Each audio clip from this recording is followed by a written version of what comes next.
Let's talk about the Kathak repertoire, or the pattern that we have to keep when we are presenting a Kathak show, an end-to-end Kathak performance, right? What is the order in which you have to place the different objects?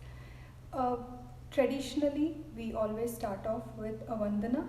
A vandana is an offering to God. It could be any god. As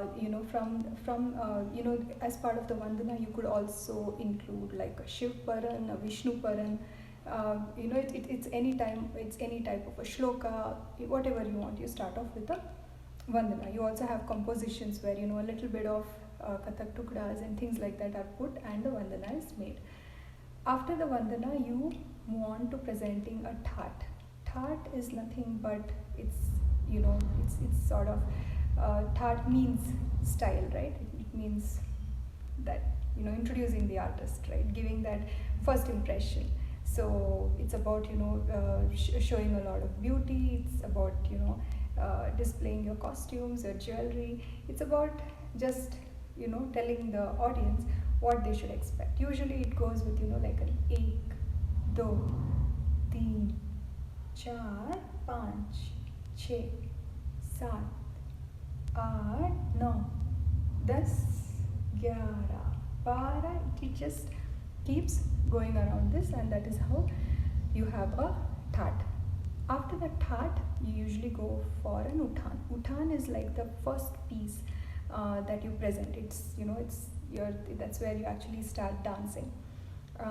So example of an uttan could be like ta, the, ita, ta, the, ta, the, ta, a, the, ita, a, the, ta, the, ta, the, ta, a, the, ta, the, ta, dha, na, ta. Right? So that is an uttan.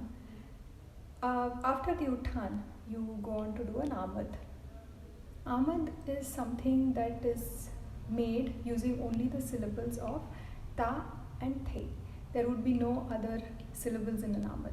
So example of an amad: the, ta, the, ta, the, a, the, ta, the, ta, the, ta, ta, ta, ta, ta, ta, ta, ta, te, ta, ta, te, ta, ta, da, te, ta, ta, te, ta, ta, da, te, ta, ta, te, ta, ta, da. The, ta, the, ta, the. It can just go on like that. So it's usually made using the syllables of ta and the. After the amad, so all of this is done in vilambit lay. You could also have a paranjudi amad. Paranjudi amad is something which has all the syllables, usually dha, ta, ka, thunga. So dha, ta, ka, tung, gha, dha, ge, thi, ge, dha, dha, tit, ta, dhit, ta, kida, dha, ta, ka, tung, gha, ta, kita, ta, ka, titta, katta, titta, katta, kadigina, ta, the, tatta, the, a, the, tatta, the. So you see how the amad gets added in the end. So that is the paranjudi amad. Then you could have upads in between all of these. You could do an amad, you could do one upaj, you could do one more amad. So an upaj is something that starts from a beat in between, right? It does not start from the first beat. It might start from the fifth beat. Takita, dhikita, takita, dhikita, takita, ta, takita, dhikita, takita, dhikita, takita, ta, takita, dhikita, takita, dhikita, takita, ta, dha. Right? So that's an upaj. These are like fillers that you can use anywhere. Again, tukdas, tihais, ladis, these can be used just about anywhere, right? So you do all the items that you have in vilambit one after the other. You could do a natwari, for example. You could have todas.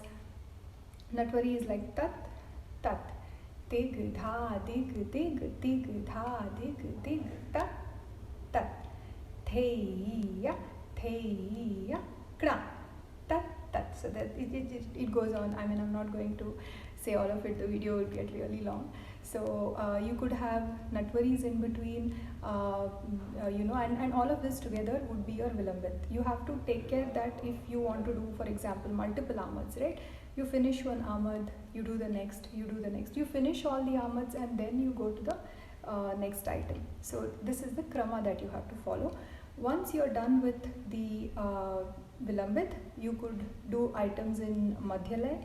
You could have sawal jawabs, you could have parmelus. Parmelu is any tukda which has like all the sounds of nature. It's based on that. Taganaga, tari, kukku, tarikit. It will have sounds of birds and things like that. So you could do parmelus, you could do many different things, right? It's just based on how much you have learned and your knowledge level. After the Madhyalay, you could go on to Dhrut. In Dhrut again, the Tihais, Tukdas, these go without saying. You can have any number of them. But you always usually also have the Gad Bhavs and the Gad Nikas, which is done in Dhrut. Gad Nikas is something that you do depicting a particular character, right? When you show something about a particular character. Krishna's flute, the red color, the red of the blood, the red of the bindi, the red of you have the parrot's beak. You just go on defining where all red is there, for example. And then you have Gad Bhav. Gad Bhav is when you are depicting a certain story, a scene, an incident. So for example, Makhan Chori, for example, the Draupadi Vastraharan. So there are different, things in our mythology that you can take up, or it could be a modern subject also, right? You could present that also in Gad Bhav. And finally, you could end your performance with kavits, thumris, bhajans, a lot of different ways. You could end it in a fast-paced ladi. So it's up to the imagination of the artist and how they want to present it. But yes, you have to take care of the krama. You have to take care of starting a certain way, and usually go from a vilambit to a madhya to a dhrut.